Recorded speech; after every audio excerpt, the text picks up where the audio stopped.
Want to the January 15th, 2026 joint meeting between the Board of Supervisors and the school board.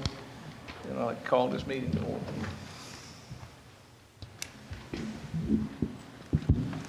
We have the entire board. I was waiting for Betty to come in. Sorry. We have the entire board here. We have a quorum, and I call the meeting to order. The school board. All right, on our joint meeting with the school board, we have open discussions tonight. Get my agenda pulled back up. All right. First up, we're going to have a discussion on the budget process and overview for the joint meeting.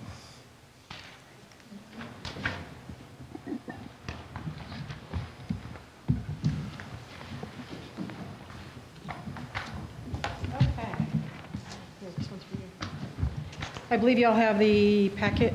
Oh, there it is right there. Okay. So this is an as-is where we are right now in the process. The key activities that have been conducted to date. We have analyzed over 1,160 lines of expenditures for the past 3 years. The budget projection on which we are working now includes expenses that were never captured in the budget. They are expenses that were paid every year, but they were never captured in the budget. We completed a survey for faculty and staff. That survey is public. It's publicly available on the school website. We also provided a copy for your packet today. Completed a community survey. That is also publicly available. One of the primary takeaways from both of those surveys is communication and transparency. There's even some suggestions in how we present the data. The Excel spreadsheets are a little dense and too heavy for people to read. They want charts. I'll admit I don't do charts. It's not one of my gifts. So I'm gonna learn how to do some things differently perhaps and seek some help so we can present the information in a less dense format. We have met with each school principal, each director, each division leader to go over their past 3 years' expenses, to go over their needs, and to seek their input on the budget. They then have met with their teams. We've gotten some really good insight. There's also some great insight from the faculty and staff with respect to don't buy licenses we don't need. How about you do this? How about you do that? And that started coming through in the conversations we were having with leadership as well. We held a public engagement session in December. Ann and I publicly engaged each other. But it was a cold night, so we did have some folks online, and that is available for review. The actual public hearing that is required by law is scheduled for next Wednesday, January 21st, 2026 at 6 p.m. It should have hit the newspaper today. We paid for it to hit the newspaper today. We've also posted the announcement on the school website, and I think it's available in some other places around the county as well.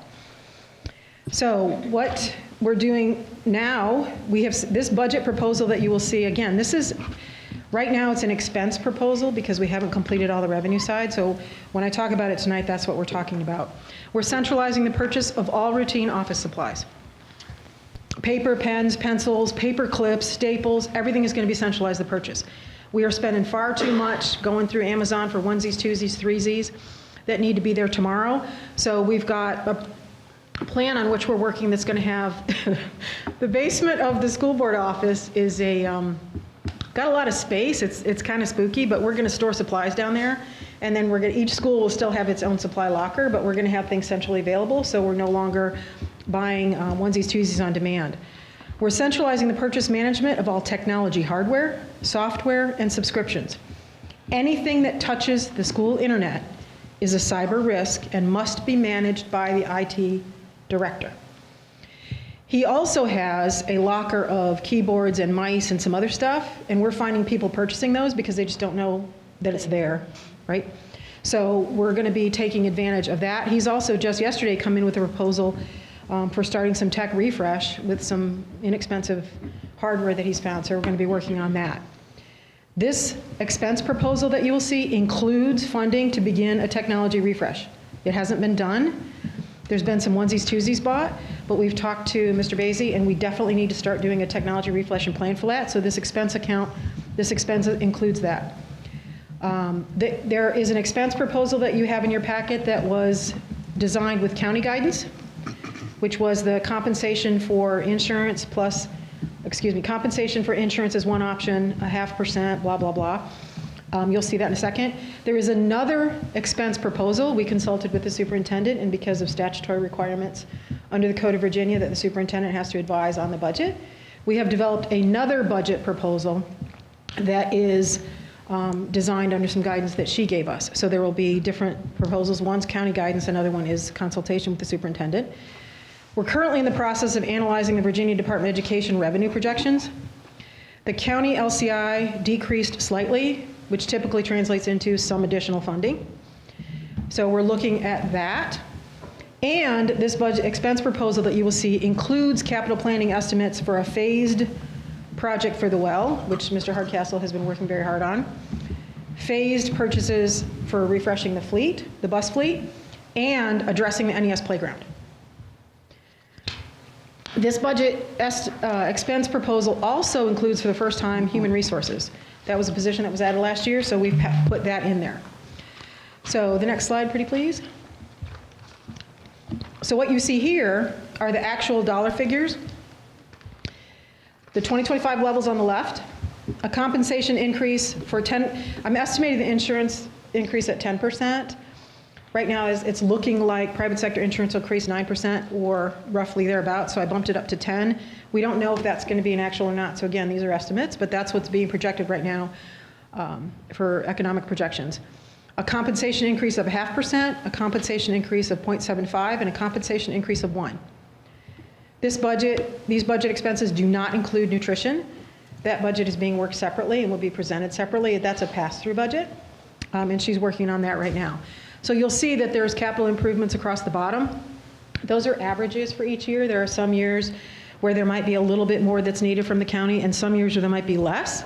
But we want to make sure we steady state that so that there's adequate funds available for the purchases when they're needed. So these are the estimated, right now, revenue projections.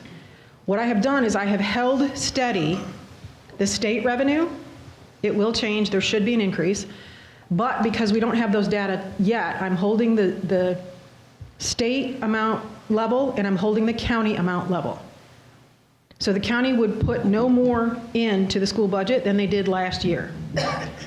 And as you can see, for each of those options, there's a savings. I will caution that there are some adjustments that probably will be made. We're having conversations with the principals. We're looking at certain expenses. I don't anticipate that these cost estimates will change by more than 10%. So there's still going to be savings. So Dr. Leslie did a lot last year to cut in different areas, and one of the things that we did with each of the principals is we reviewed all the expenses that they had made for the past 3 years out of all those line items and axed anything that should not be funded out of county funds. If it wasn't something I could stand next to a neighbor in church or my neighbor talking in the street, then I could say, this is the best use of your funds. We're not doing it. We axed all that. We didn't get any pushback from any of the principals or any of the division directors. We did get questions in some cases. How am I going to cover this or how am I going to cover that? And we're working through some of those to make sure we have the estimates correct. But we have a lot of data that we can use. We're not making up any numbers. We're using the actual numbers in the system. So what you'll notice also is there's a change in the instruction to administration ratio. That is largely due to the fact that all the software for instruction is no longer captured in the instruction category. It is centralized under technology. I don't know yet how to make that adjustment for the calculation because it is still instructional software. So we're going to be looking at making sure we can create line item codes that will address the instructional software, special education software, et cetera, so that it doesn't get fluffed in with the rest. Now, the technology category is not figured into the admin ratio. The instruction to admin ratio is pure instruction to admin. So what I'd like to make sure everyone understands and entertain any questions you have is we've added in about $80,000 to start doing technology refresh. We've added in $286,000 to cover capital expenses over the next couple years. We've plussed up either a 10% compensation or salary increases. We've added in probably $200,000 to $220,000 in expenses that were never captured in the budget that were paid every year. And we're still coming up with the savings. There's more work to be done. The revenue estimates may come in differently. I want to pause there to see if there's any questions before I go to the next projection. So in the column that says compensation increase, 10% insurance cost, what compensation increase does that include? That covers any insurance increase, cost to increase, that's it. Just the insurance? That is only, that's a 10%, essentially, in PICA terminology, it's a 10% raise because no employee has to pay for the increase in insurance. How much trouble would it be for you to run the numbers to see what they would look like with the different increases, compensation increases with the insurance? So what you're asking is, can I run the numbers that'll say you get a 0.5% raise Correct. and, oh yeah, that's a formula change. Yep, not a problem. And would you like that to be done before we go to the public hearing next week? Sure. Done. The beauty of Excel and technology, when it works. Other questions? Yeah, one more. Yeah.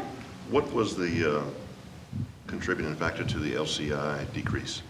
Do you know? They did, I don't know all the formula, but it had something to do with, not housing values. I honestly don't know, Mr. Williams. Karen, do you happen to know? I don't have a clue. It's this magic thing that comes out and it says it's .735 instead of .75. So I will have to do more research and that probably won't be right away.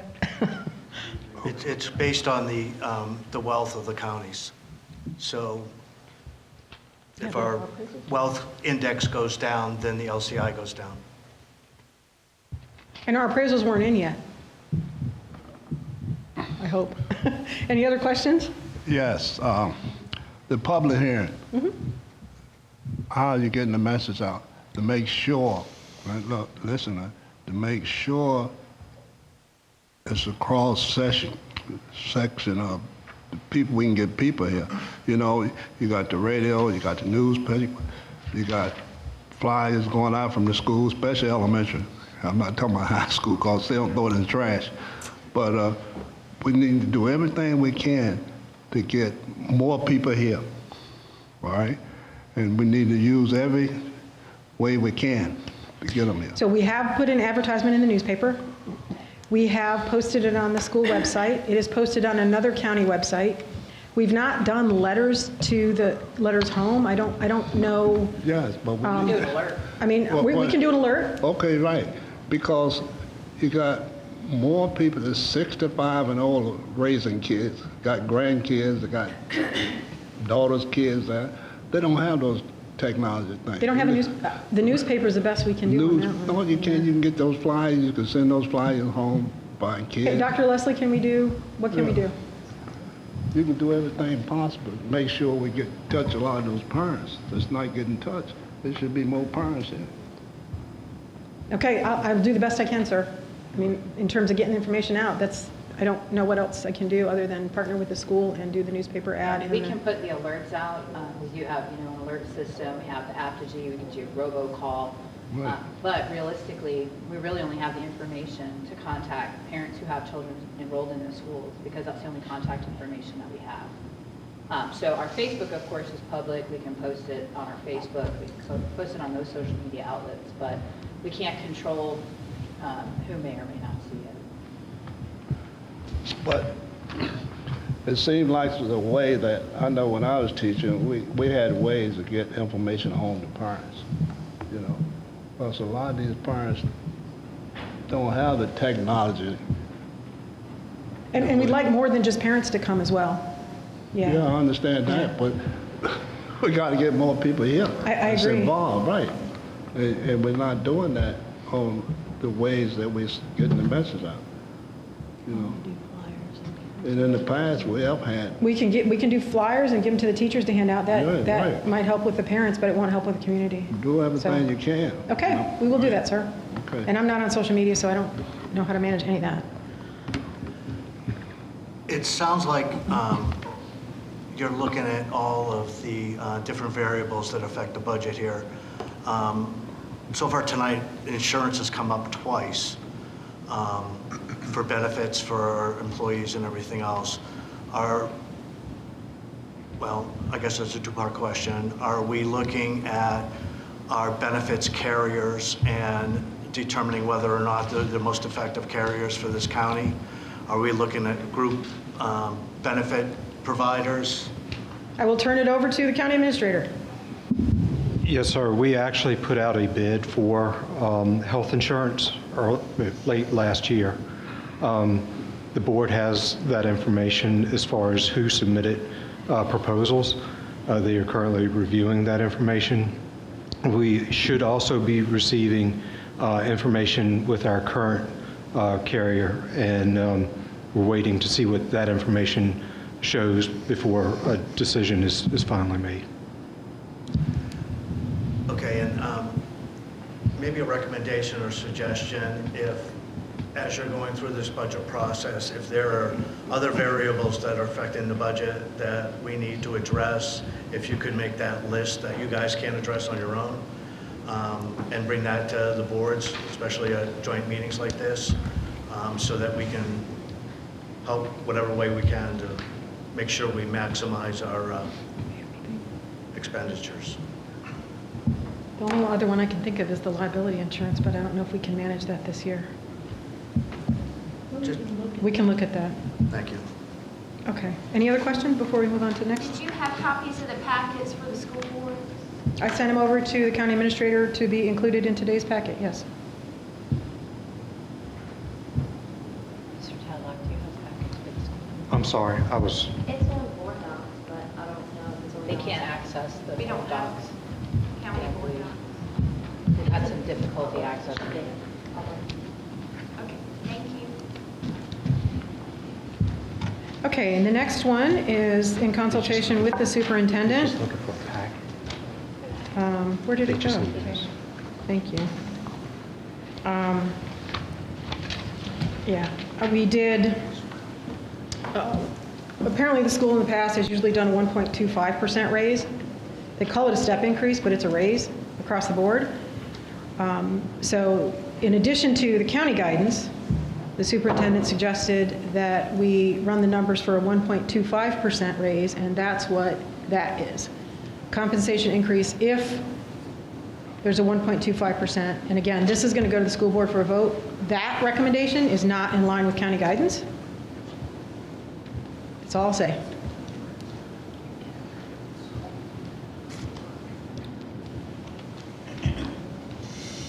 Okay. There's one more slide, I think, and then it's done. Yep. So that then shows you what the, if revenue holds steady, it's the same projections from before, what it would be for a 1.25% compensation increase, and then the instruction to admin ratio. So both of these, all this will be presented at the public hearing next week. I'm going to hopefully try to be able to get the revenue projections settled. I don't know that that will happen, but we're going to post this no later than Monday so that it's available for the public to review. Any other questions before Ann takes over? Right, so next slide, I want to go through what we're really working on. So first priority has been the state school finance report, which was due September 15th. I started working on it in December, and we just got the text file from RDA that we're test loading into the state finance system to see if we got any errors. So it's a big part of the process and the one that usually takes the most amount of time. And then the rest of it is an Excel template that you fill in with the numbers for other areas. And we should be finished up with that no later than next week. The other thing that's working is pre-audit. And the pre-audit is something that started at the end of November. We got the work papers or the work timeline. And I'm still working on that. I think I'm the last holdout of getting numbers back. And as of today, I'm more than 3/4 of the way through all the documents that they needed. So I should finish that up tomorrow. The next thing we're working on is what they call the MOE, and that's the Memorandum of Effort for Special Educators. And I'm working with Dr. Leslie and Ms. Rogers, the Special Ed Director, on that, providing where I can support. One of the areas that we're working on is the VSRS contributions. We've had some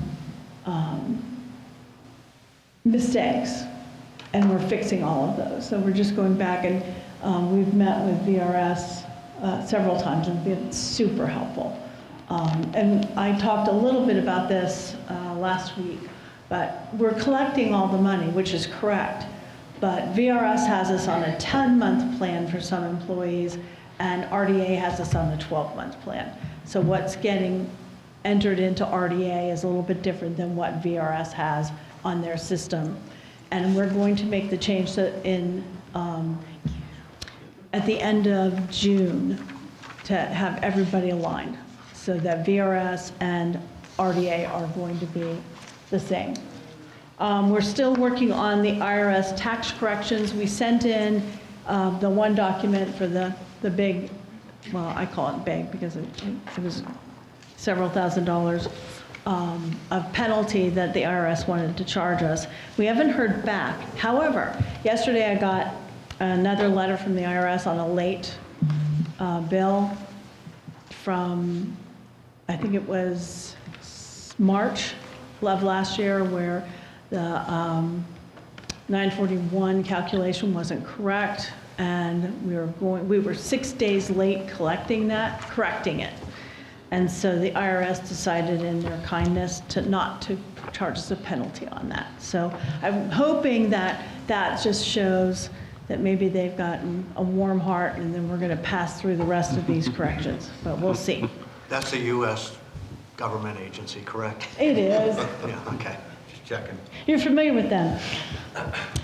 Dr. Pika said we're working on the school budget, so we should be finished with that by February 3rd, and then we're working on school budget management processes, which will be educating everyone on the proper way to manage your budget and what to do if you've got some unusual things happening.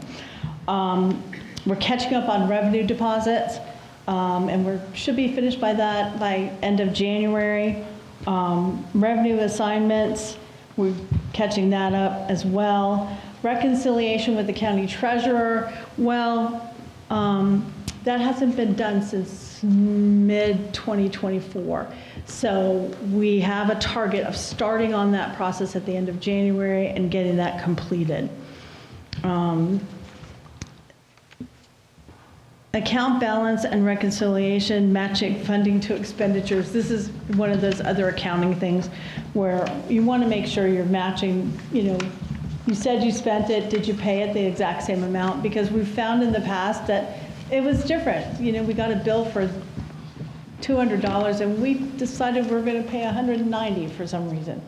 And so we're going through and doing the reconciliation of that. It takes a lot of time. So I wanted to do a little speech about accounting. How many people are accountants here? You just want to know who I'm dealing with? Okay, all raise your hands, that's good. So accounting is both an art and a science. So a science in that there are accounting rules and procedures that you follow, just like you do a science experiment. There is that scientific method. Well, there's an accounting method. And so the accounting method is based on what they call GAAP, which is generally accepted accounting principles. And based on GAAP is something called GASB, which is governmental accounting principles. The GASB, they're the rules for managing in the public sector, how you do your accounting. And so I use those as guidelines. In addition, on top of that, I use the Commonwealth of Virginia's guidelines. The Department of Accounts has guidelines on how we're supposed to manage things. And the next thing is the Department of Education. They have rules. And the reason I'm saying this is because I don't rely on one person. And I feel like maybe in the past, people have gone to the pre-auditor, the auditor, or their next door neighbor and gotten accounting advice. Great, I think that's another opinion, but I go through the book thoroughly and manage that. And the reason I'm telling you this is because we got to do a lot of work in the school accounting system to make the corrections and fix the problems, because you can't just do this year. You got to go back in time and fix things, or at least address that they're there, because it can create even more of a problem in the future. So we have a lot on our plate. We're finishing up our invoices. I think we got all of 2025 done. So I'm very proud of that. Well done, Demetris. And Demetris is here from the accounts payable team. She is the accounts payable team. So, so thank you, Demetris. Let's see, that we are processing purchase orders daily still, but we're going to change that process so that purchase orders are only going to be processed on Wednesdays. So send in your purchase order, and then on Wednesday, we're going to go through and get those done. That gives us the time to thoroughly investigate what we need to do before we put the purchase order in. We're going to put balance sheets together for all the schools, so that helps them to manage their accounts. Now, in the future, if we ever get a new system to work with, that's one of the things I want to be, we should look at. It should be online, it should be immediate, so that the schools can see how much money they have available. You know, it shouldn't have to be a report. Fourth quarter, research and fix payment errors. Yeah, we're doing a lot of that from years past. So trying to correct that. And fourth quarter projections, we're shooting for April 1st on that, so we'll know what we've got remaining. Prior credit card bills. Today I spent 4 hours on the phone with Visa, trying to get things straight. And we've got reconciliations to do for 18 months prior. You can't let your credit cards go like that. So we're going to fix that. In addition, in the future, next page, I'm going to be talking more about credit cards. Bank reconciliation, this is an easy one. Petty cash is pretty easy. We're almost caught up in the 2-year period, and we should be finished by the end of January reconciling that. All right, next slide. All right, evaluating old and new. Both are good. Old is good and new is good. But you got to look at them and see what makes sense for your organization. What's going to benefit? What's going to help you streamline? So currently we're looking at expenditure reimbursement. We've done a lot of hard work to make sure the expenditures are coming in. We've got an opinion from our pre-auditor on how we should handle it. But we're also going back into GAAP and GASB and looking at the rules that the Virginia Department of Education puts in front of us on how we need to handle the reimbursements. All right?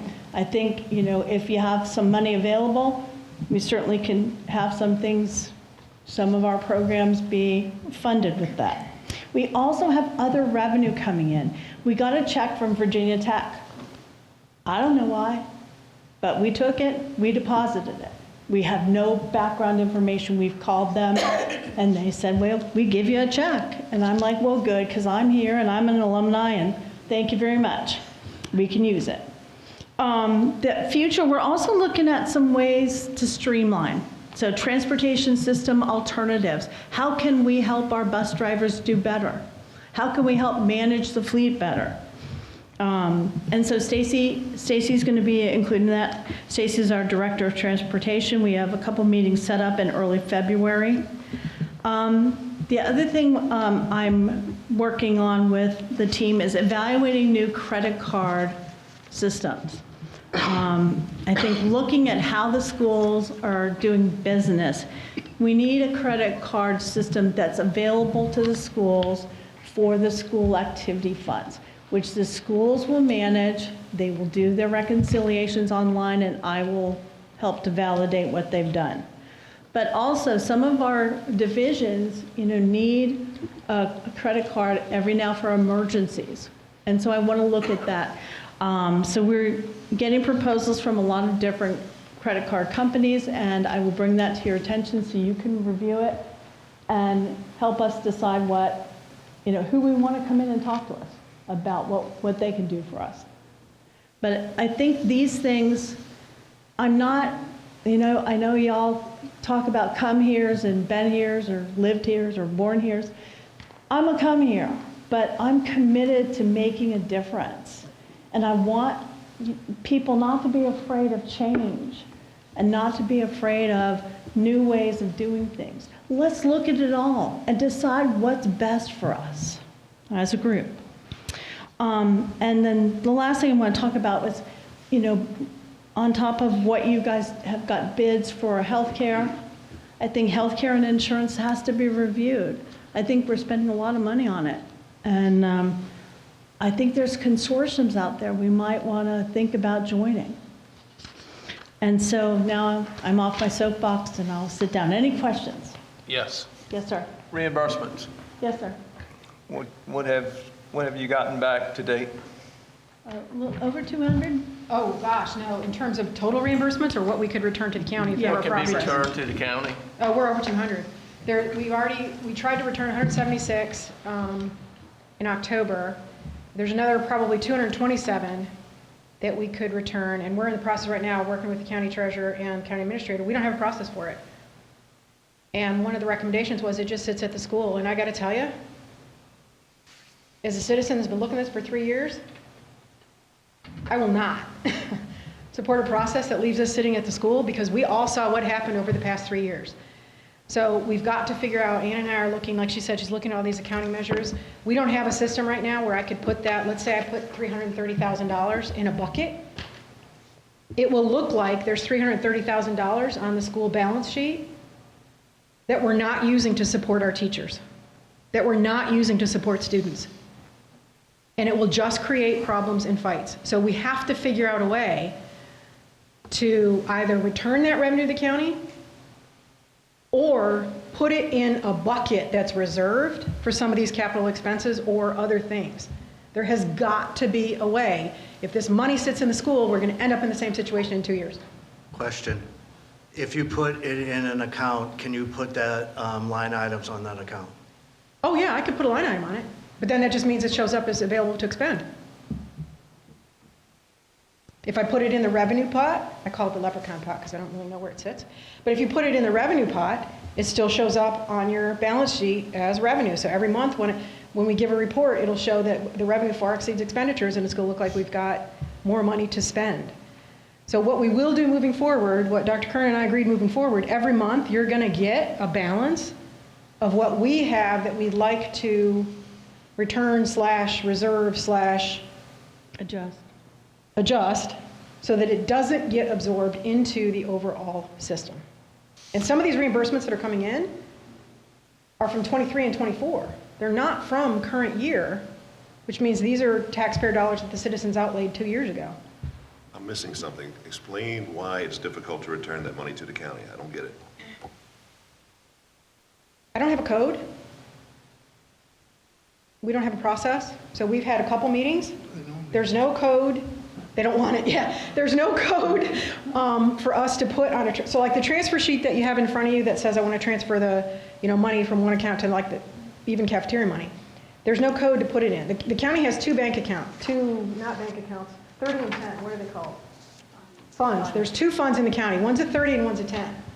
What's been happening in the past is when the cafeteria comes in and says, look, I have $40,000 that I want to return, that money gets moved from one part of Fund 30 to another part of Fund 30 and shows back up on the balance sheet to spend. When we've got $1 million in grant reimbursements coming in, that money sits in Fund 30 as available to the school to spend. There isn't a corresponding mechanism on the other side right now in Fund 10 to put that money and hold it. The auditors have recommended, I know, this one's going to cost me. The auditors have recommended that we just let that money sit at the school in case they need it. And they'll adjust at the end. I find that a completely unacceptable answer from an auditor, because if the school needed it, that means we're not managing our funds appropriately and we're overspending. But Wait a minute. Let's stop for a minute, because what you're saying is that the auditor who's supposed to review our accounting practices is telling us how to manage our money. they said, why do you want to do this? It's never been done before. I've got the email. And one way to do this is to receipt it, and you can do a to-from transfer, which I totally support. And another recommendation was to let it sit in the school account in case we need it. If we need it, I need to come to this board and beg for money. That's how it's supposed to work based on the state law. So can we identify that money as a capital improvement account in the school's budget that we will turn over to the county at the end, and then identify recommendations for how the school would like to see that money spent? Because it's money that's already been encumbered, so that it's not going to be a burden on the taxpayers if we spend that money. So it's money that's already been outlaid, not just encumbered, outlaid. So one option would be, we're going to have to look to see legally how we can do that. I know Mr. Tadlock is checking with the county attorney on a particular set of funds from the school cafeteria, which is a very small amount of what we're dealing with. We're going to have to look to see what the state code, right now we haven't found anything in the state code that prohibits or allows a reserve, but clearly there's got to be something somewhere, so I'm just, not going to make that pronouncement now. Another option could be that instead we have this money, let's say we've got a pot of money that's available, our fourth quarter appropriation changes, it goes down because we have this money available. Another option could be to put it in reserve and then dedicate it for, other things. So we're going to have to look at what the options are, but we really would love to get some direction from what you all would like to do in terms of what options you'd like us to look at, because we've got 3 or 4 things right now we're going to look at, because this money cannot just sit around. I think one thing we need to consider, and it's been brought up by parents and the teachers and all, we haven't had any funds to really address it, but that's the playground. I agree 100%. That money should be earmarked in some way for the playground. I don't like the word playground because it has an inference that, the kids are just out there. These are learning environments for the children. They're a necessity. I'll bring 100 empirical articles to whoever wants to see them on the importance of playgrounds or, learning environments, outdoor learning environments. As I stated earlier, I think that the money's already been encumbered, let's just use that word. It's not going to be a burden on the taxpayer. If we don't do that, as with this excess funding that you're going to return to the county, then we're going to have to request the money, and that's going to be additional costs for the taxpayers. And I just don't think that's a good plan. I think we really should consider, as both boards should consider, the playground, and thank you, Mr. Brand, for bringing it up, because I'm sure I can make a motion right now, that our board would be in total in favor of that, and I'm willing to make that motion if that's the way we want to go tonight.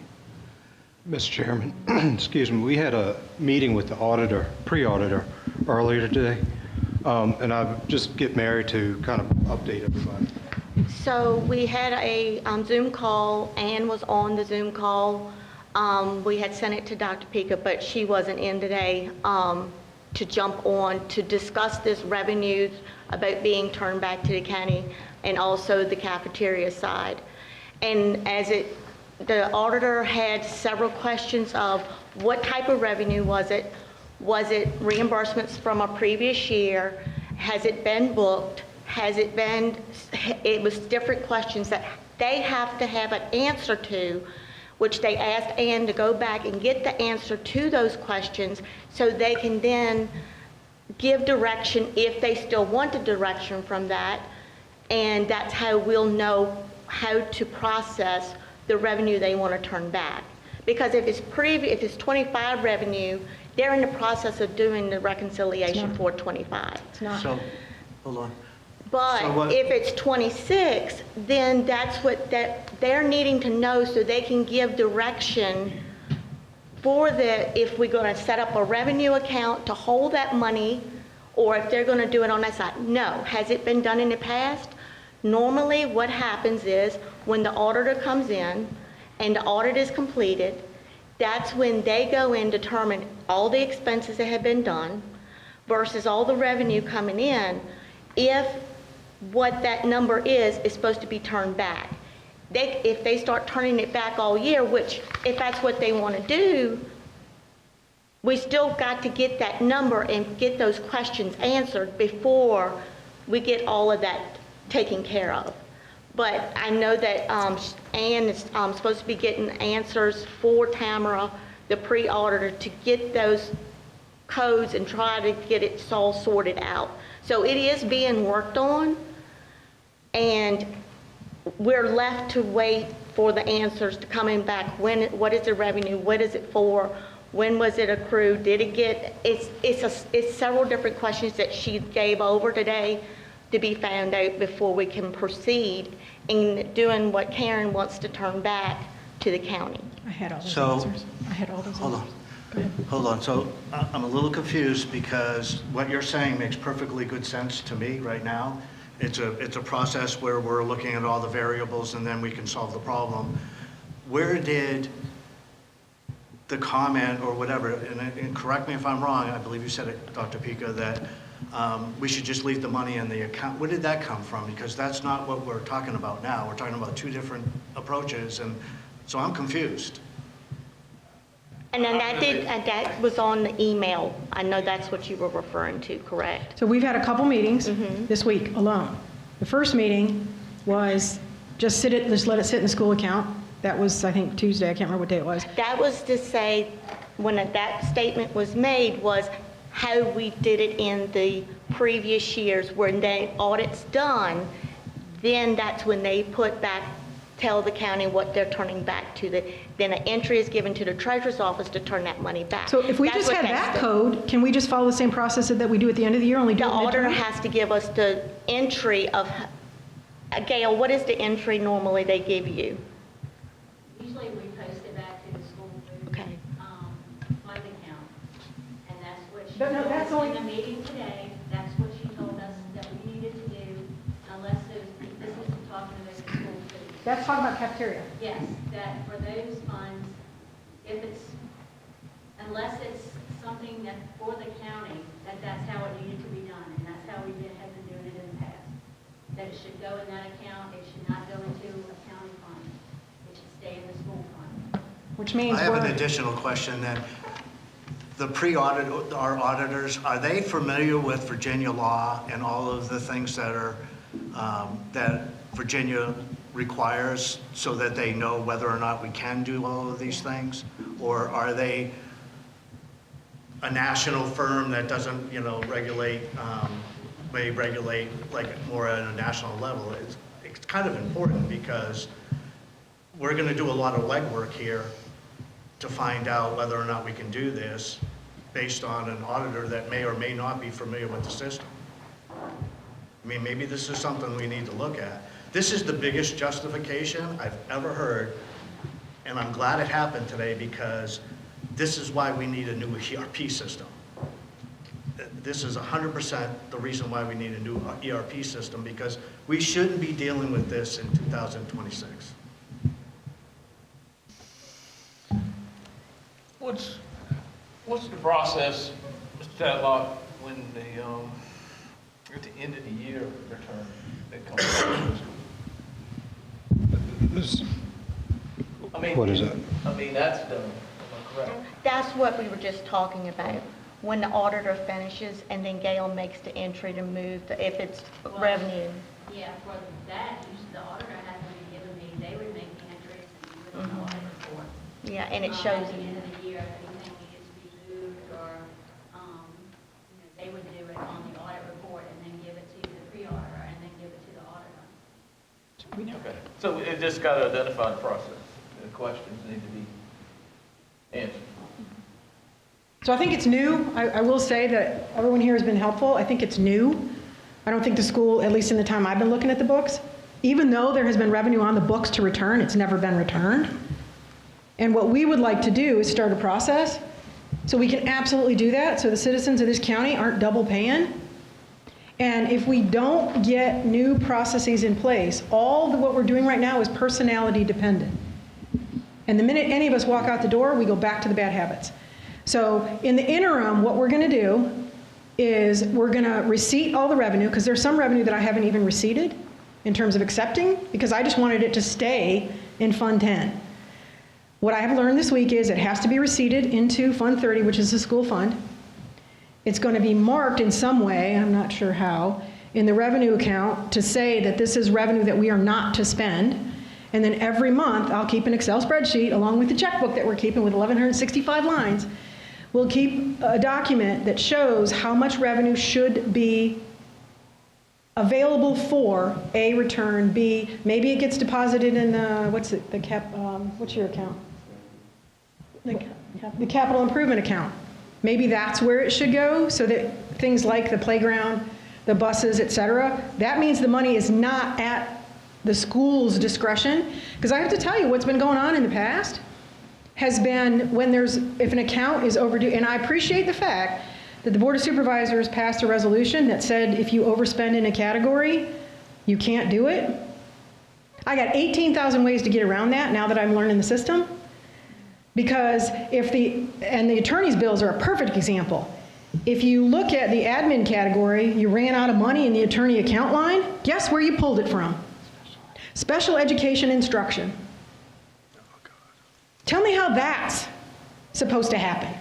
Well, if you're on the outside, you can't see that it hit that account line. You just see that that's what was paid. So we have got to instill some discipline. And I could make, all day long, I could make sure that those accounts balance. I didn't because Pam caught me. We had a problem at the end of December where one of the admin category was over because I hadn't receipted revenue, which again is why I need to start doing that. So in a way, I'm kind of here begging you as a citizen of this county to please help us. The county administrator's office and the county treasurer's office are trying to figure this out. In the meantime, we're going to start putting this money in a set-aside account because the school board cannot vote to spend it until we get this process in place so that we're not double spending taxpayer dollars. Can you do me a favor, and the county a favor? Each month, report out on that account when you go to the front of the school board and when you come in front of Yes, the board. absolutely. We'll add it into our report that we submit every month, absolutely. Thank you. Any other questions? Credit card system, how many credit cards are out there? We have 8, You have 8. right? 3 at the schools. So one goes to each principal, Okay. and then one goes to operations and maintenance. I think Mercer's got one for technology and transportation. One, and then we have 3 at the school board. We have one bill, One bill. Okay. one bill. And we just got access to online, so we can see lots of things now. Good.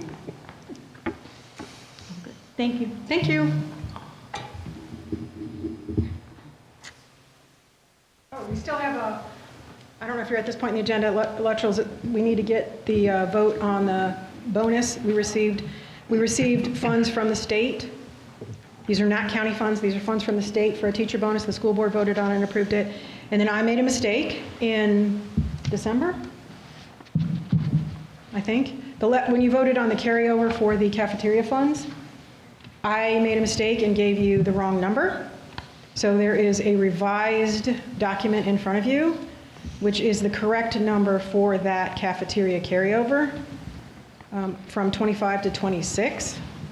So those are the 2 things that we would like motions and voting on tonight to make sure that we can provide that bonus to the teacher and then get that funding deposited in the cafeteria accounts. The bonus for the teacher was for certification, Yes, sir. National? national certification. So it's, I wanted to clear that up. A teacher's not just getting a bonus. They earned this. They had a national certification, so wanted to clear that up. And this is, VDOE actually gave us the money. Right, this is money that came, So this is not isn't county coming out of money. our budget. This is not county money. And this is a really big deal, and we said it the other day, I think Dr. Curran said it, but we have one teacher in our division that's nationally certified. Fairfax County has 200, and they have 15,000 teachers. So this is really a big deal, and I don't know if it was because of this or not, but we got notification from another teacher that they want to go down this career path as well. And the more teachers that we can get to do that, obviously the student learning's going to improve, everything's going to improve, but it's just as a community and as a county, we need to embrace this, and we really need to, make sure that we're appreciative of all the work that goes into this certification, because it really is important, and we really do benefit from it. Not all the counties in the Northern Neck can say they have a nationally certified teacher. I'm sorry, I didn't No, mean to you're get fine, your... you're fine. So, board members, have y'all had time to review this? You have any discussion on it, any questions? A motion? So moved. A second? Second. All in favor, say aye. Aye. Any opposed? 5-0, passes. All right, let's take care of the nutrition carryover. From what I understand, this was a mistake in the numbers. We've already voted on and approved this. It's just, There were some after-year expenses that hit, so Mary ran a report and corrected my numbers. Thank you, Mary. Yes, there were some expenses that hit after the year that needed to adjust the number downward. You voted on this once, so you have to, I don't know how you do it. I was getting ready, thank you, to say the board would need to rescind the original motion from December and then take action on this item here. okay. Okay, can, I guess before we rescind the motion, everybody have time to review this? Okay. Can I get a motion to rescind the previous motion in December? So moved. So moved. Have a second? Second. All in favor? Aye. Any opposed? Okay.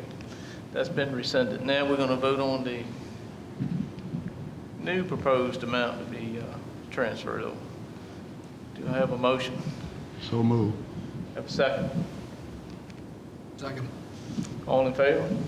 Aye. Aye. Any opposed? Okay, 5-0, passes. All right. Next on the agenda, we will have a presentation by Mr. John Koss on the proposed ERP system. And you, David.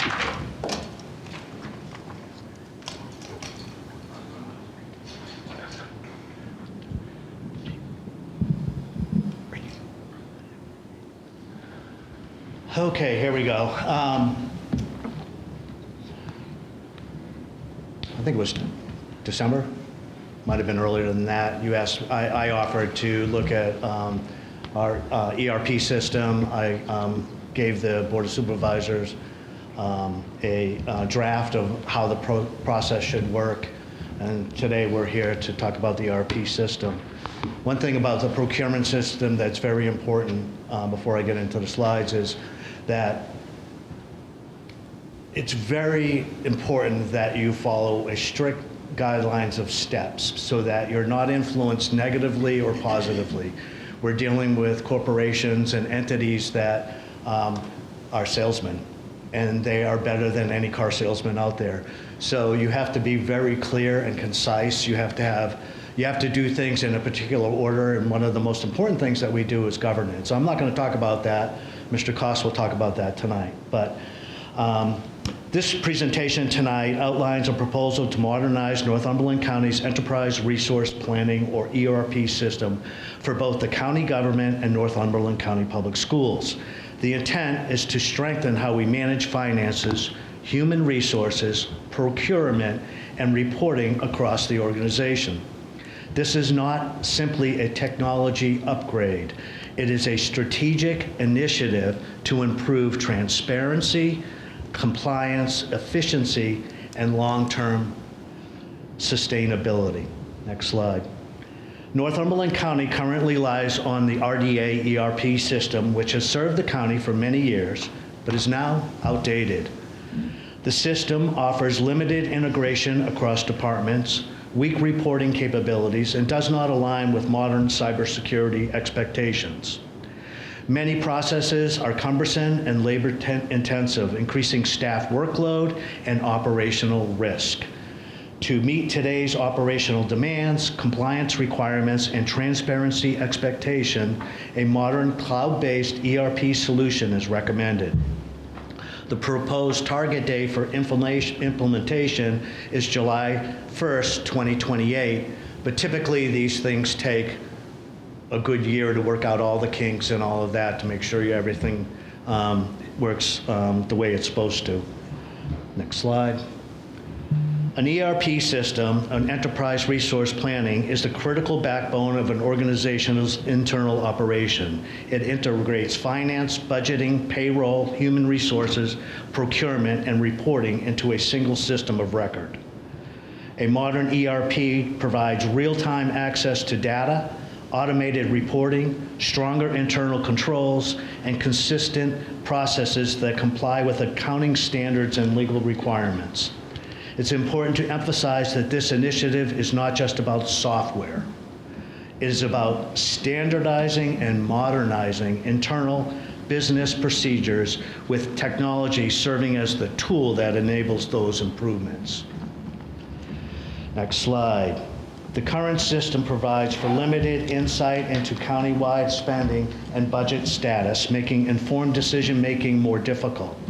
Reporting is weak, reconciliation is manual, and automation, particularly for federal grant reporting, is limited.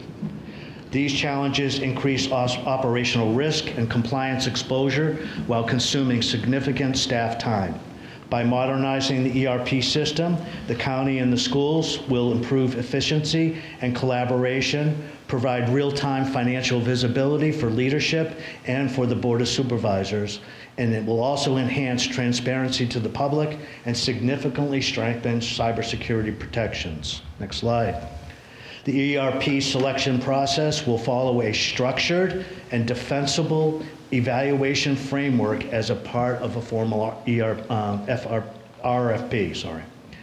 Key evaluation criteria will include system functionality and integration, transparency and reporting, ownership, and vendor support.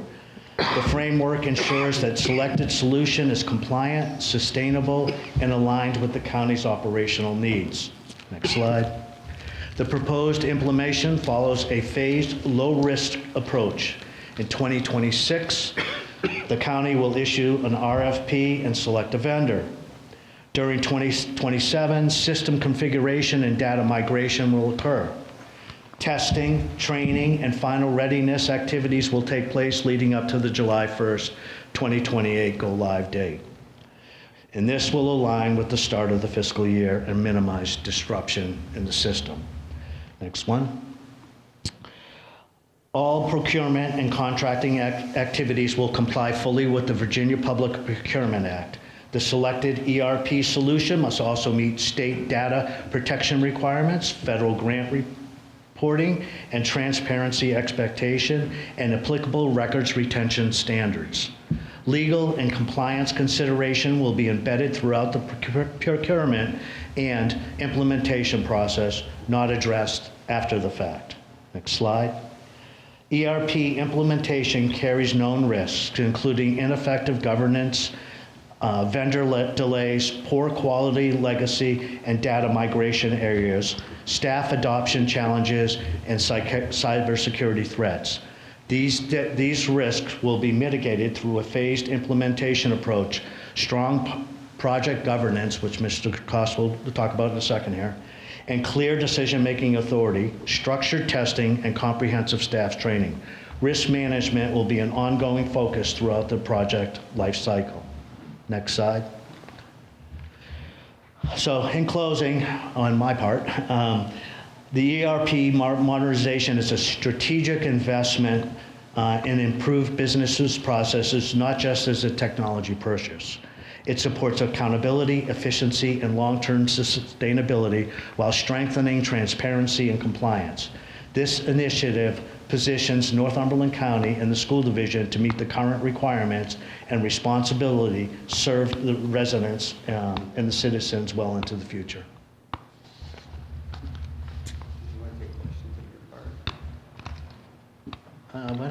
do the whole thing, and then we'll For those of you, particularly the school board, who don't know me, my name is John Cost. I'm a vice chairman of the Planning Commission, but I am also a full-time resident here and former deputy director of the Michigan Department of Management and Budget. We actually did one of these things. And I left government 30 years ago, wow, and have been in a career as an executive most recently of a company that did a lot of management consulting around things like this. I specialized in public sector governance. So that's why Dave's asked me to talk about this here, because it is critical. And the other thing you need to know about me is I'm a straight shooter. I've been working with a lot of supervisors over the last few years.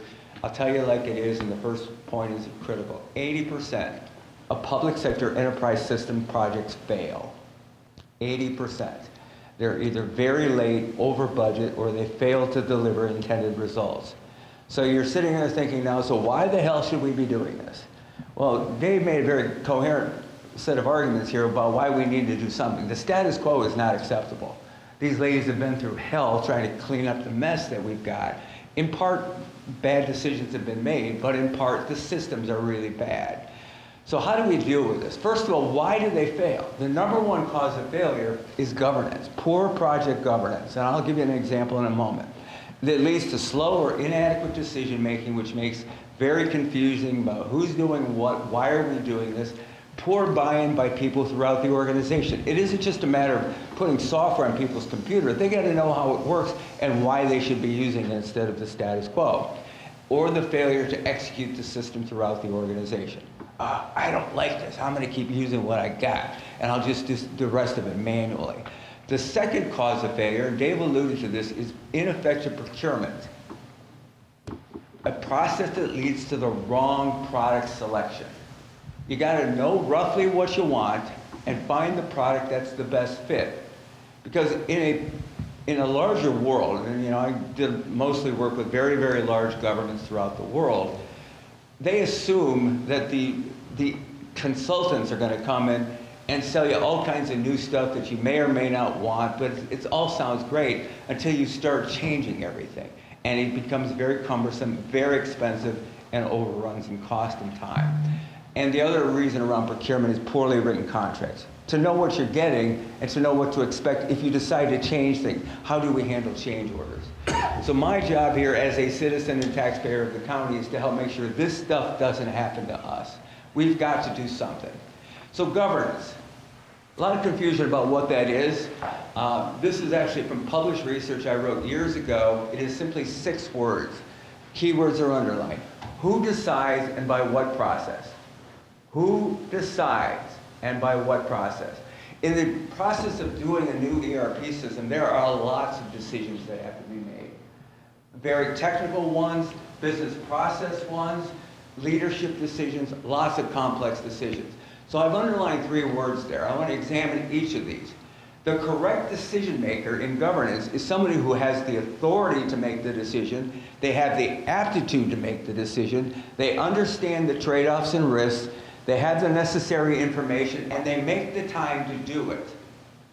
I've seen lots of great leaders out there who had all of those qualifications except the last one. We'll get together, give me about 3 months and we'll get together. You haven't got 3 months. Time is the enemy in these things. So you really have to examine who has the authority. Now, I'll start at the very highest level here. The Board of Supervisors is the governing body by state law of this county. You have the ultimate authority to do all of this stuff. But there's going to be a lot of decisions that have to be made that these folks are having to make that you won't need to be involved with. They're too down in the weeds. Mary's probably making decisions all kinds of times because she's got the experience. So Luswell doesn't necessarily always need to get involved. So you've got to figure out what you're going to delegate. The second word that's underlined is process. And that includes not just the process of putting a project together, it's the procurement of it. It's the HR elements of it. There's all sorts of different elements, but all of those processes are forms of governance.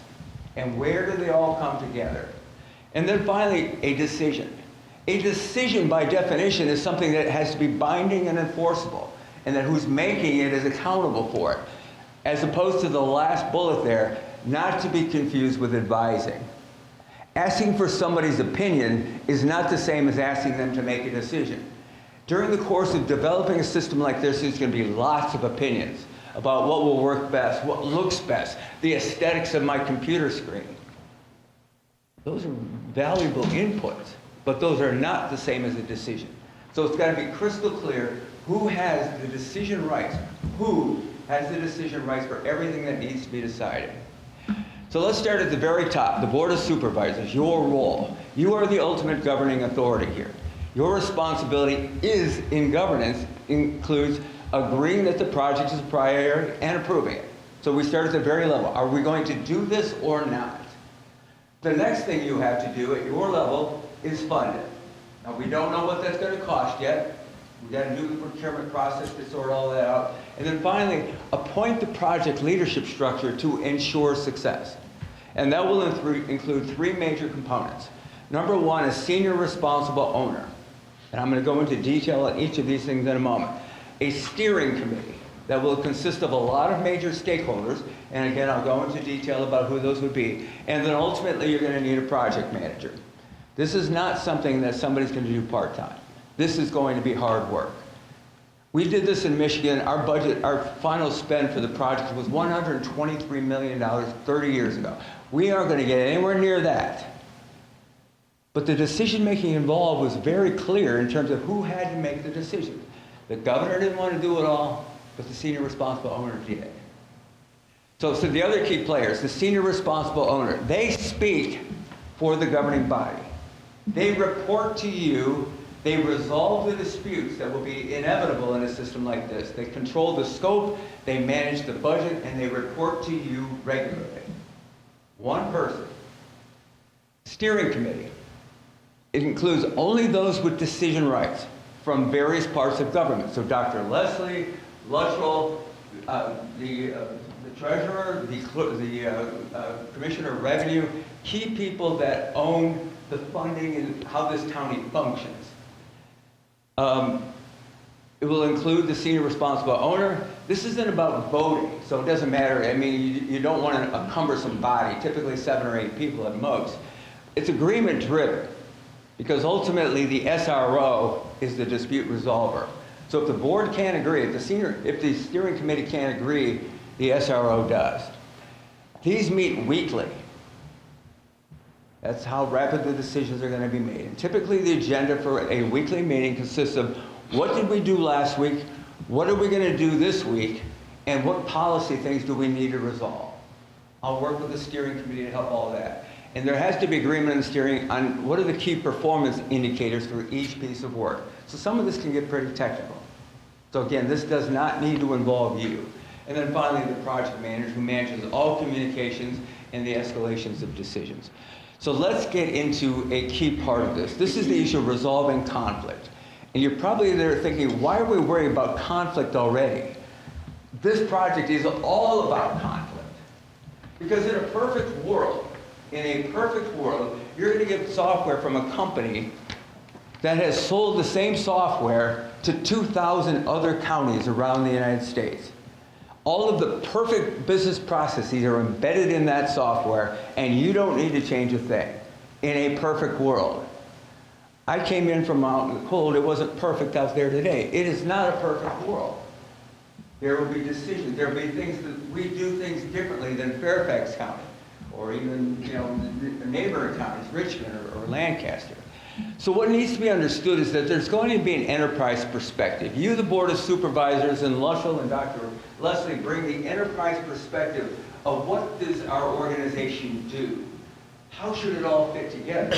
But the flip side of that is a parochial perspective. And I'm not going to name names here, but if the cafeteria person says, I don't want to do it that way, or the building and zoning folks say, nah, that don't work for us, you've got a conflict. The good of the whole versus the individual wants of the components. Similarly, you've got defenders of the status quo out there, people who have done it this way their whole career versus, as Dr. Pika mentioned, there are forces for change. There are perhaps better ways to do things than the way we've been doing them. So you've got those four things sort of confluencing at each other. Someone has to resolve that. That's where the role of the senior responsible owner comes in. They get to play referee to resolve all of these things. So I want to give you a very specific example. Here's where the problem is and why so many of these projects fail. We're going through developing this. We've got the software from the company and somebody in the organization who's maybe not powerful, but they're very vocal. They got strong opinions about how things should be done because of the way they do them. So let's say, for example, I'm going to make this up. Somebody from buildings or the clerk of the court says, you know, I don't like that system. So I need you to customize something for me to do it the way I've always done it. And that word customization is what kills you.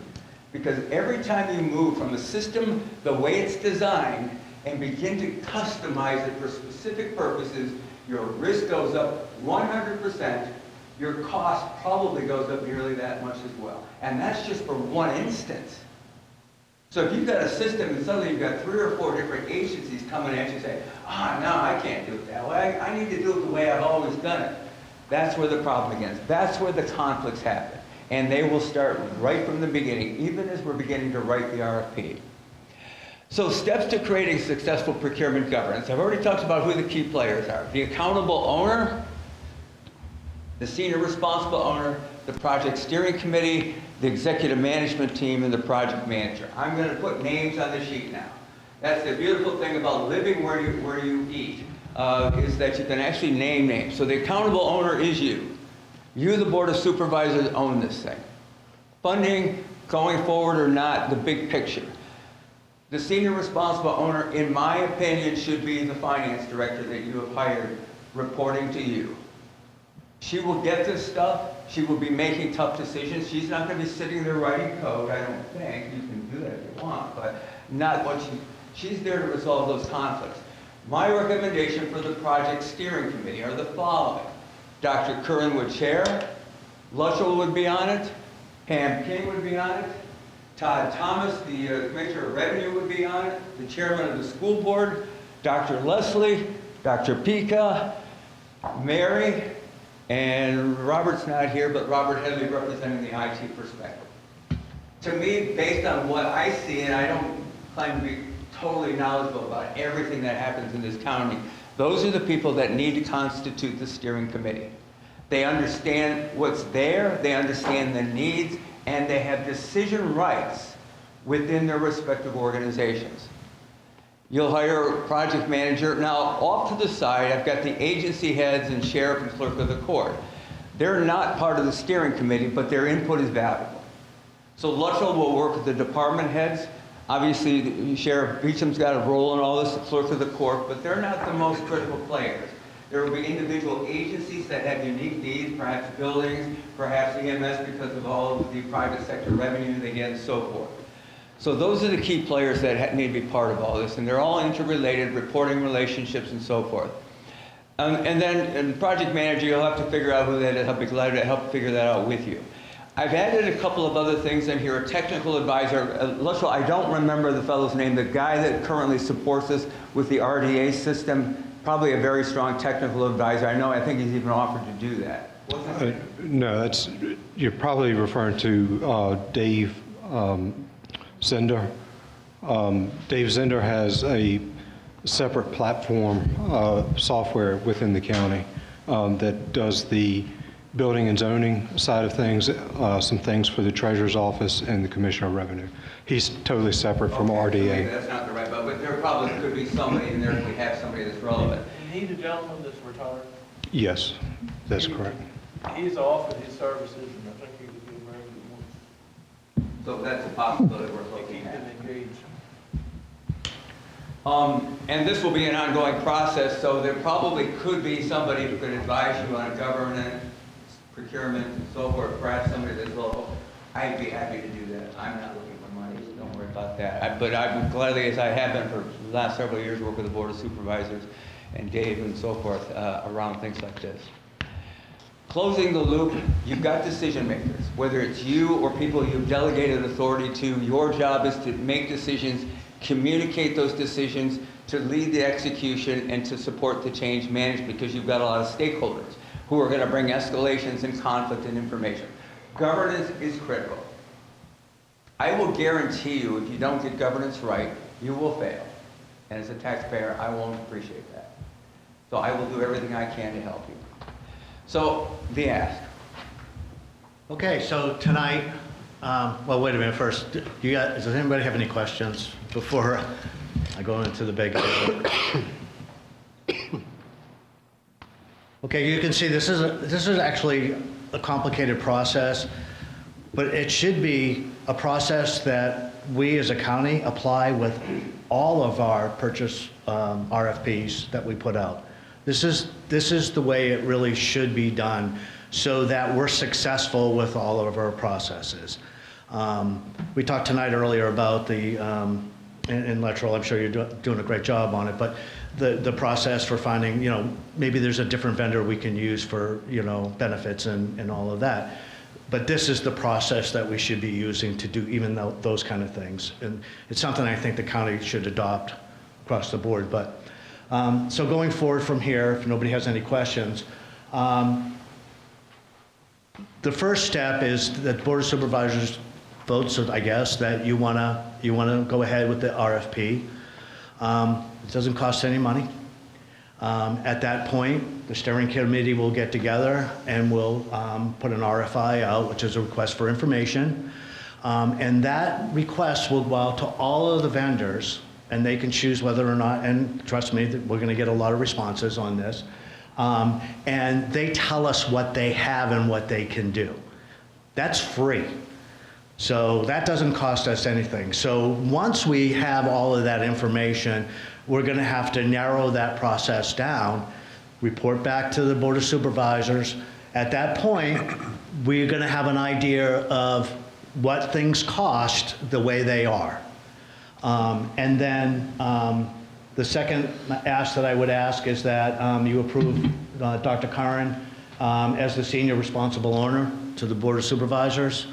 And the reason I say that is because she worked in this field for Oracle and all of these companies that are going to be offering the RFI information. She's very familiar. She can see through the smoke and mirrors. And that's an asset that we have that most government agencies don't have. And the third thing is approval to set up the steering committee so that we can to move forward. So those are the three asks that we'd be looking for tonight. If this is something we want to do, we're going to have to really get the process started now. You can put the brakes on it whenever you want to put the brakes on it if that's what you feel like you need to do. But I think it would be wise to get the process started and find out what's available to us and what the costs are associated with it.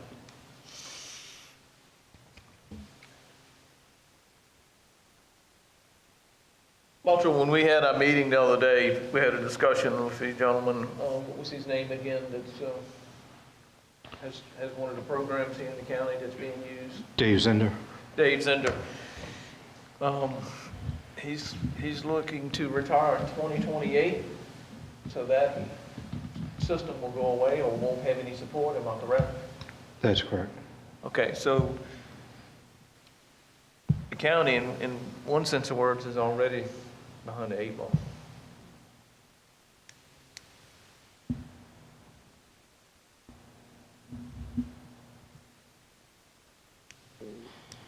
And I don't know. I mean, honestly, why wouldn't we do this? Right now, it's not costing us a thing. Let's get things in motion. So I'll make it a motion that we start moving forward with this. Okay, let's look at the 3 bullet points, and then I guess we make the motion according to the bullet points to make sure we got everything covered. I just want to make sure that as we move forward with this in the steering committee, that we do have, and we have the options or be able to make sure we got the key people on it that need to be on it. I don't want anybody left out that's using this system when it comes to being able to compare this system to another system or the planning process. Mr. Brandon, I would offer clarity to that. I mean, yeah, you need to have the stakeholders involved, but department will they heads have take over, decision yeah. rights? I Yeah. mean, because, there are probably a variety of people, at lower levels who are users, but they don't know what the options are, they don't know how these things work in the big picture, so they have to be fairly senior people. In your view, who is the person or who is the group that would narrow down the responders to the RFP? Is that the steering committee or? So what would typically happen then is the RFP would go, or RFI, you find out who the vendors are that are interested, and you begin to look at what product is likely the best fit for our needs. And then the steering committee would then narrow it down. Now, that's an RFI. The best product according to our needs, according to who? According to the steering committee. Okay. And the RFI then would simply, we would then make the decision, come back to you, is it now time, based on this information, this looks like the best option for us, we now need to go to RFP. You would need to approve that as well. Once the RFP responses come in, your usual role, of course, in approving all contracts would have to be, but the steering committee would be the ones making the recommendations to you in terms of what needs to be done. You need to review the slide again on the steering committee? Oh, you got it? Okay. If I may, I'd actually like to make sure that we have the proper input so that, these are my best guess. Luttrell, and if you got better, Dr. Leslie, if you've got other suggestions as well. And even Pam, Commissioner Revy is not here, but are there anything that is clearly amiss on here? We have been actually, we're referring to the Dave Zender retiring in a couple of years. We had started the process of looking at building and zoning software.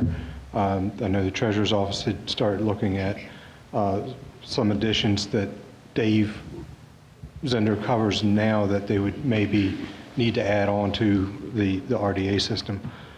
I would think that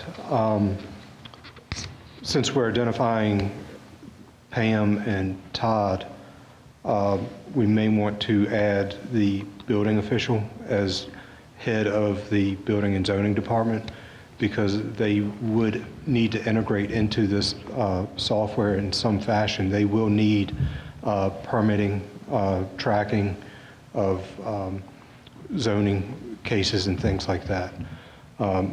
Just looking at the list, that would be what I would, one recommendation I would add. Again, we don't want to make this list too cumbersome because these folks have to meet on a regular basis. Dr. Leslie, did you have any suggestions? Okay. Pam, are you okay?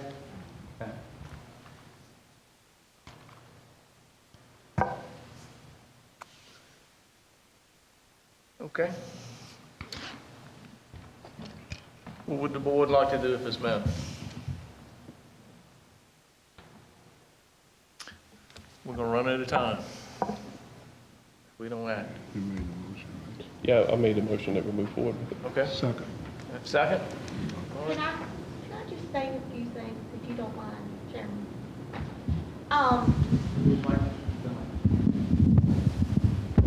On the county side of us users who's used the system and used it for a long time, I know the school is having their time with it. I realize that. And it goes with what the data that was going into that system versus how we're doing it on our side with the data going in. And I know they've got a lot to get straight over there and get that taken care of, and learning the system, because it is new. It was new to UHY when they came in, because they asked us several times how to do things. And yes, it's a learning curve, and you've got to learn the basics of the system, be trained in the system, to know how to build into that system. That's going to be any ERP system. And you've got to have what's in the system correct before you move it to a brand new system, because a brand new system is not going to fix the issues in the old system. You're still going to have what you had in the old system to the new system. Some of the things that's been stated, as far as outdated, this is a cloud-based system. It's regularly updated. When they send us, if there's some major state laws that come down from Virginia, the tech support at RDA sends us all the updates that's in compliance with those. They give us the documentation, we run the updates, the documentation to support those updates, and then they go into the system and they distribute out to the necessary things. My big thing is on the HR side. I see it more on the HR side because of the W-2s, VRS, when they bring down their state requirements of things we have to do, they build all of that into that system. And it's a matter of downloading the update to get that through the system. And you've got to know that, and I know the school is still learning that. But it's because I've been in it over 20 years. Have we done upgrades within, it used to be GUI when I first came, and then it was RDA, and then it's open RDA. That's why we don't have a server anymore, it's on the cloud.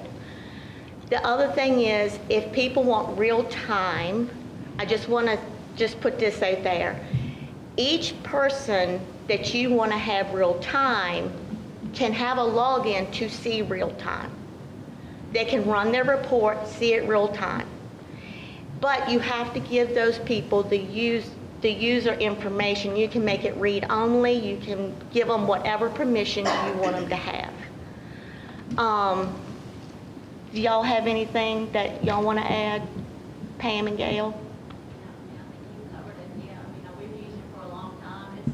It's a process you have to learn. Right. There are several steps, but you have to learn it. If you don't take the time to learn it, then you can't know. You have trouble. And to go back on it, we have nothing against going out for RFP, nothing. Because you never know what's out there. We have demoed several others. We've demoed Tyler Munis. And everything that we get back from other localities that have demoed Tyler Munis has said, if you don't have it, don't get it. And I say that because, and Pam can reiterate on that because she's talked to other treasurers. The thing of it is, Tyler Munis used to be the big one, and then they came out with for big cities and stuff like that. But then when we were looking into it, they were starting to come out with a version for localities. And I think that's the one that people are saying that they are having trouble with. All we did was demo it. We've demoed Edmonds.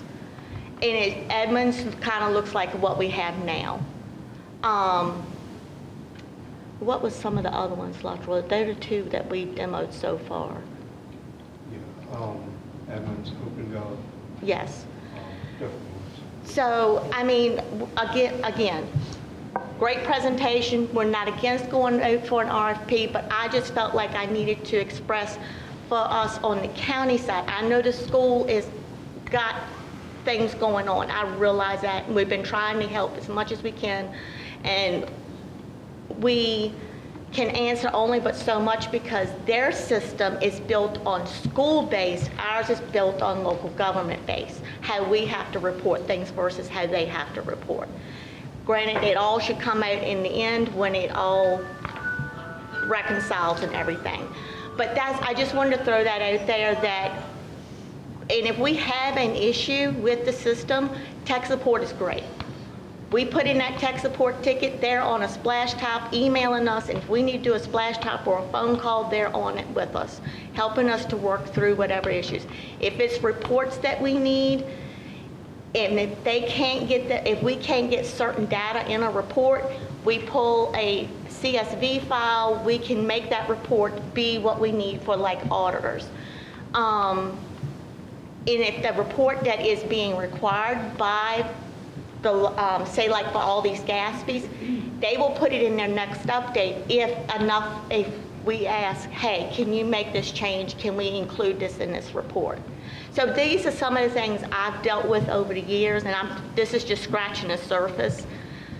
And I just want to put that out there because we've heard over the last, ever since 6 months, I think, it's outdated system. It doesn't do this, it doesn't do that. It can do certain things, it's just we need to know so we can ask. And the real time, if you want to go in, if every department head that we have now, I send out a report every month to the Board of Supervisors, to the department heads to see what their budget has. If the board wanted to have them to have real time, they would just need to be added as users to go in and look at their budget only and see what they've got. Can it be done because we've added users to where the auditor can go in and do read only and run reports and look at what they got. So I'm just throwing it out there. It's not downplaying anything up there, but I just wanted the county side of the user's voice to be heard also. And I hope that covers what y'all were thinking too. And so I'm sorry if it went on too long, but it's just, I felt like our side needed to be voiced to what I've dealt with in this Mayor, if you don't system. mind, can I ask you a quick question? We got a motion on the floor. Oh, We I'm need to- sorry. We need to get that taken care of. Then we'll come back. I'll second Keith's motion. Okay. Mr. Long had already said. Oh, sorry. Okay, all in favor? Aye. Aye. Any opposed? All right, ayes have it. I didn't want to forget that. Appreciate that, sorry. Mayor, just a quick question, and thank you, because I've worked with you a little bit too, and you're awesome. But the question I have for you is, when it's time for you to retire, how hard it will be for your successor to pick it up? As long as I can get somebody to sit by me and learn it, they'll be all right. Avoid buses, no walking in front of buses. And I would imagine that when it goes through this process, the system that we now have will be compared against other systems. So it's not like this system is going to be kicked to the side and other systems will be evaluated. This system will be a part of it. And you may find out that the system that we now have is probably just as good as what else is out there, and you may find out that it's not. But you got to compare it to other systems. And I just, Mary, if I can make a comment, thank you, because I appreciate what you have to say, because your input's absolutely needed for the whole process. As you explained this, you explained how cumbersome the system is as well. By going through this process, we are going to have to address all of the needs that we have, and we're going to have those needs addressed with the system itself. So when we go up and running in 2028, all of our needs are going to be vetted through all of the different agencies. So the system will be up and running. And the second thing I wanted to say is, I didn't bring it up tonight, but I did do it in the proposal. There are federal statutes coming down the line about data management and transparency. UHY addressed it when they came here. I didn't put it in the slide because you already had that information. But we have to ensure that no matter what system we have, I think it's 2028, we're going to have to be compliant with those federal regulations. So this is the perfect time to do it, and I know you've already voted on it, but I just wanted to say that. So do you want to do with the second two, the next two as well?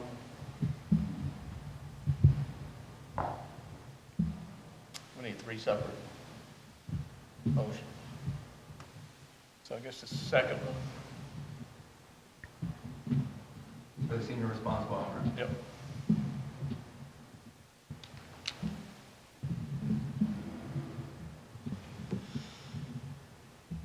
Okay, I'm just making sure she said yes, if she would do it. Okay, I'll make a motion that we do Dr. Grant, is that? Okay, Mr. Long, second it.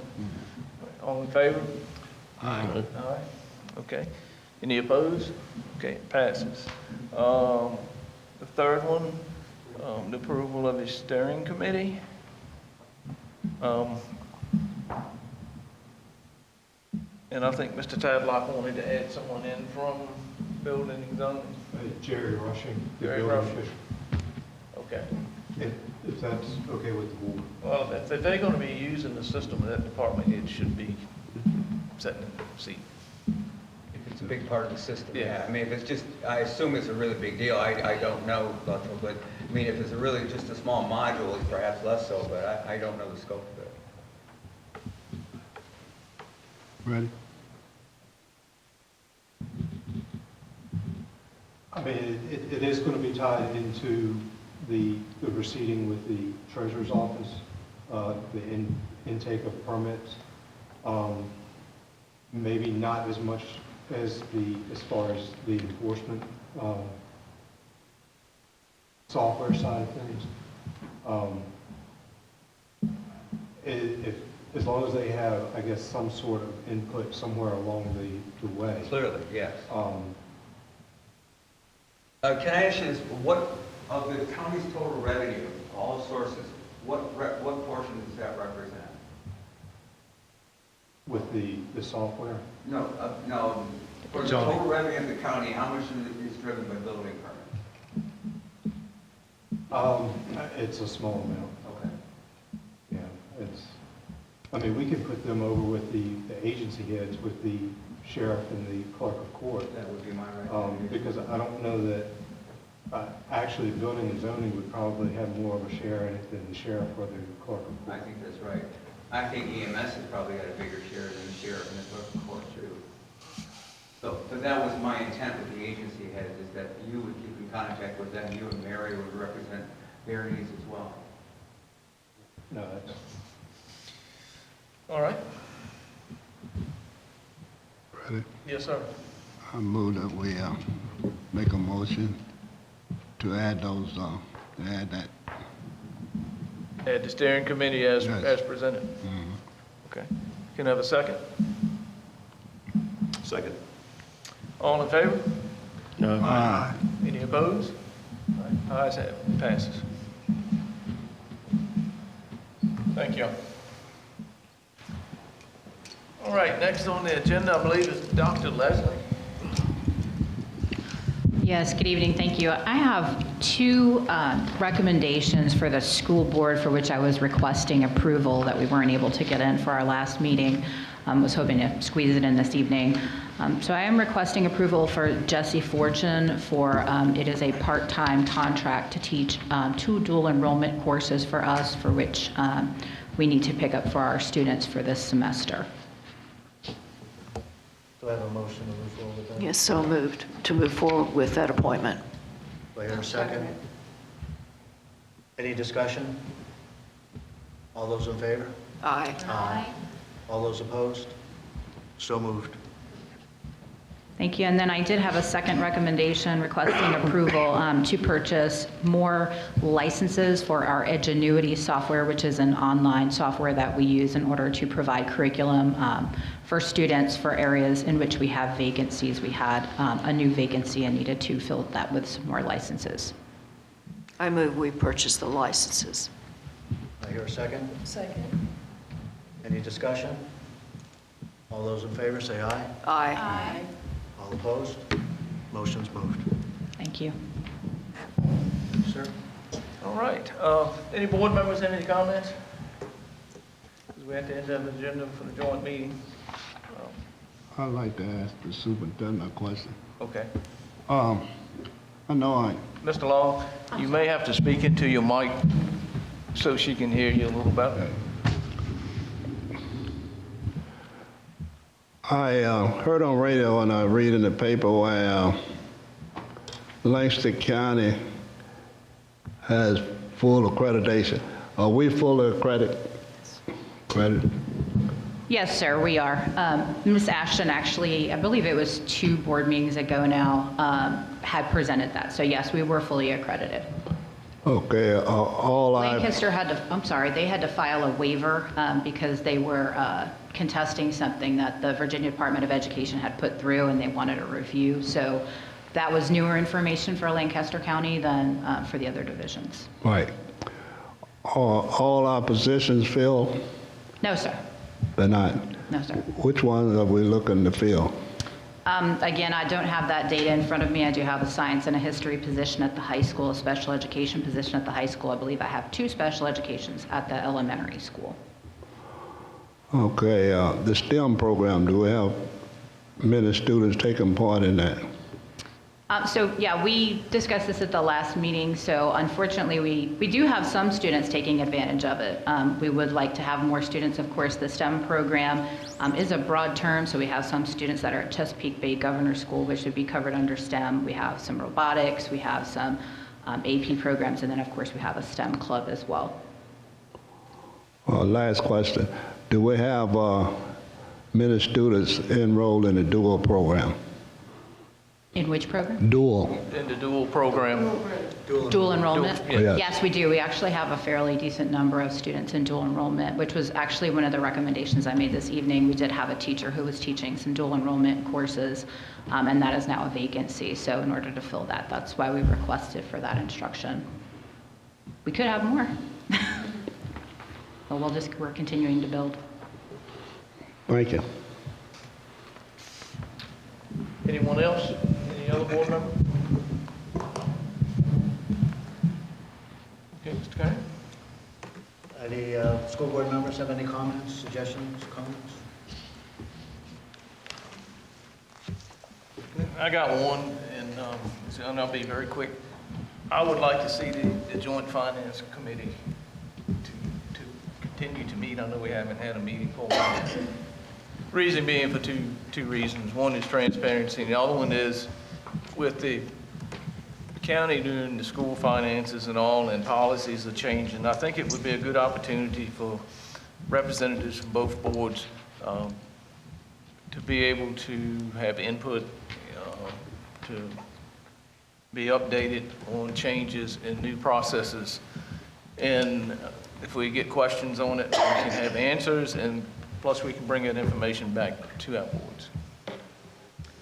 I agree with you totally. I think with the change in finances to the county, it's imperative that the school sends representation so that the school's needs can be heard.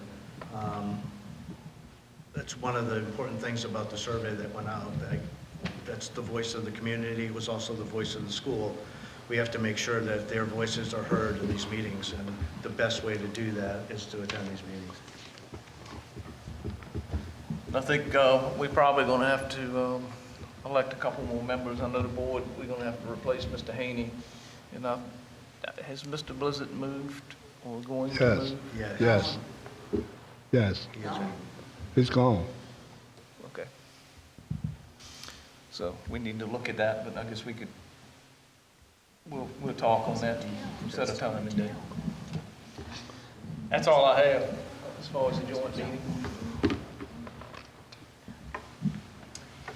We have some other items to take care of as a board, so I'll give you all an opportunity, if you wish, to adjourn, and you can stay as long as you want, but if you want to leave, you can. I think I said enough tonight. So, with no comments and everything. One other thing, hold it. The trade school, are many students taking advantage of that? Yes, sir, I don't have a number in charge of me, but we do have a fair number of students involved with Northern Neck Technical Center. And as a matter of fact, they're doing some online recruiting for next school year. And Northumberland was first on the leaderboards with us getting students who are signing up for that early. So Good. we were pretty happy with that. Thank Dr. you. Leslie, I have a request, if you don't mind. To the questions that Mr. Long has asked tonight, could you put those in writing with the numbers? So we can have that for future reference. That'd be great. Thank you. Yeah, if I had the questions, I could also bring the numbers and Okay. be Right. happy to report those out. I just don't have those data in my forebrain. Okay, thank you. Thank you. So while I still can, do I have a motion to adjourn? So moved. Second? So adjourned. Thank you all for coming. Thank you.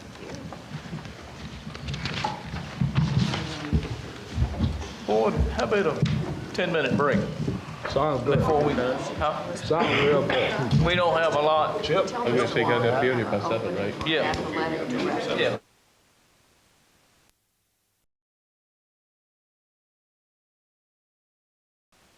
Was just asked right when we went into break, just for clarification on the first motion. That was to authorize the request for information, correct? Okay.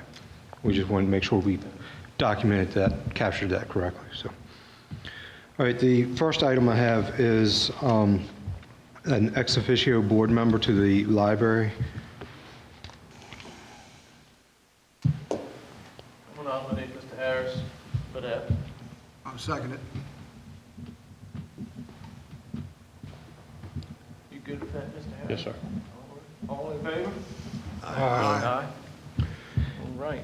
Next, we have a vacancy on the Anti-Litter Committee, District 4, and I believe Mrs.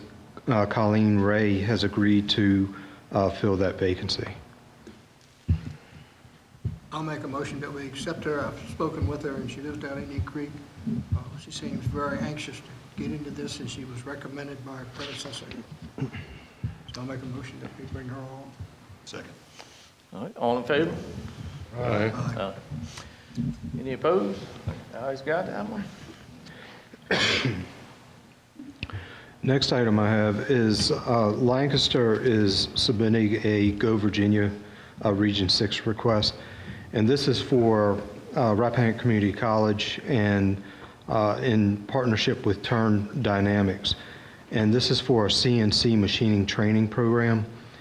And basically the program will deliver approximately 114-hour CNC machinist training course. They anticipate approximately 40 students per year. The graduates will receive 2 National Institute for Metalworking skills, and they are looking to possibly add additional. Lancaster is looking to, with these Go Virginia, they look for regional projects, and Lancaster has secured Westmoreland, Middlesex, Gloucester, King and Queen, and Town of West Point, and are also asking Northumberland County to participate in this application as well as a partner. What they are asking, there is a match, but what they are asking for is an in-kind match, and they are asking for an individual to sit on some of these committee meetings approximately 24 hours, and they've asked Mr. Basie to do that part. I would ask the Board of Supervisors to support this as a partner, as Lancaster has supported some of the Go Virginia projects that we've had in Northumberland County as well. You want a motion in support of that? Yes, sir. All right. So moved. You have a second? Second. All in favor? Aye. Okay. Yeah, we can tie it all in. All right, that's all I have, Mr. Chairman. Real quick, the Finance Committee, I'd like to stay on it, but we probably ought to have one more board member to sit on it. Do y'all want time to think about who the lucky person is going to be? Or y'all want to nominate? So you like to That's stay on? That's a joint Finance Committee between the county board and the school board. So you like to stay on it? Yes, sir, I would like to stay on it. Okay, I move that way. Appoint you. All right. Second. Second. Second that. All right, all in favor? Aye. All right. Any opposed? Okay.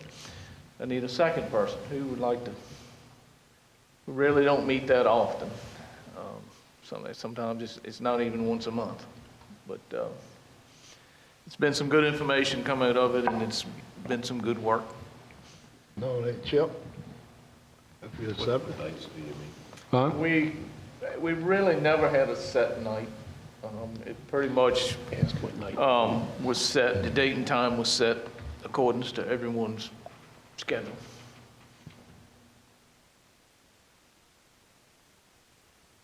Anyone else interested?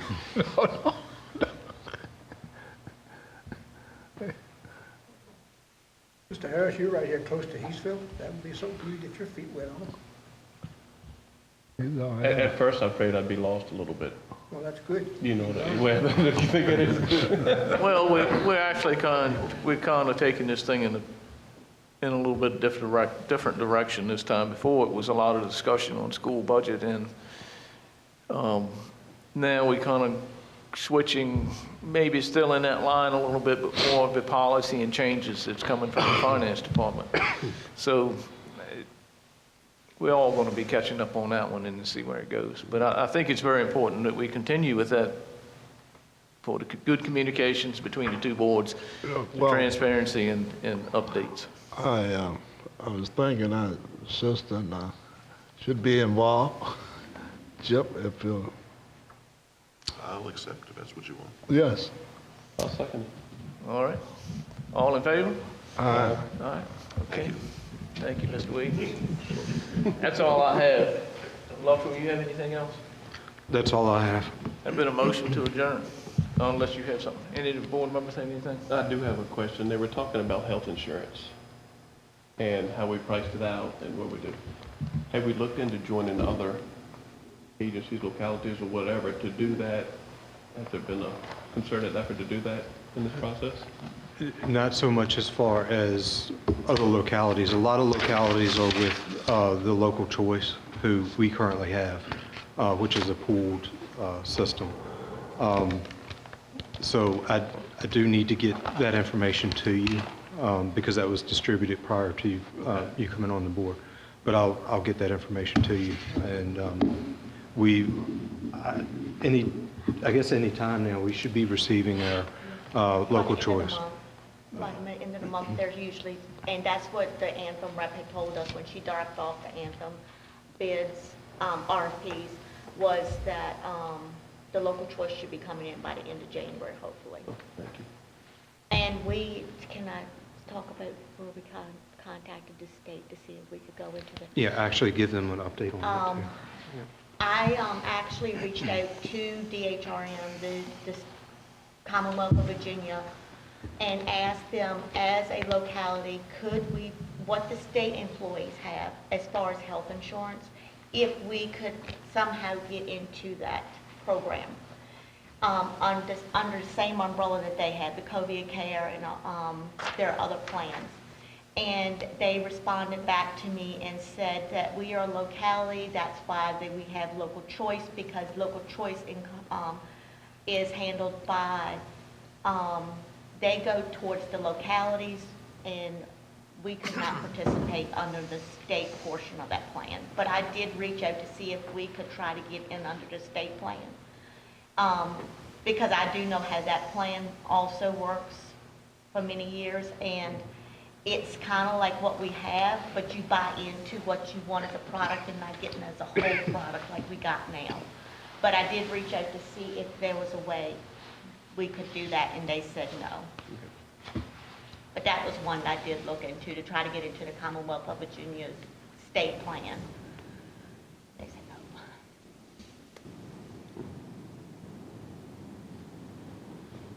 no. Anybody else got anything? Yeah, on the boards we're on now, are we voting on them or what? Like, I'm on the social service, are we voting on those things? No, the term has not expired for that, so you're still good for that, Mr. Law. Yes, sir. Omega Protein. I would like to task Mr. Tadlock, if it's okay with the board, to reach out to Mr. Deal one more time to find out exactly how he would like for this board to show a sign of support and solidarity with Lancaster County moving forward. We talked about it today when we met, but I would like to find out exactly what he would like for us to do in the case that this board wants to support Omega Protein, and I certainly hope we do. I would like to extend us, if we can possibly, have you reach out to the governor, or who's our assistant, and see if we have time to talk with him. I think it's very important that we take our time to do that, personally. I think after talking to Mr. Deal today, it sounded like there are other people in the administration that he thinks we should direct more of our attention to, but I'm open to that also.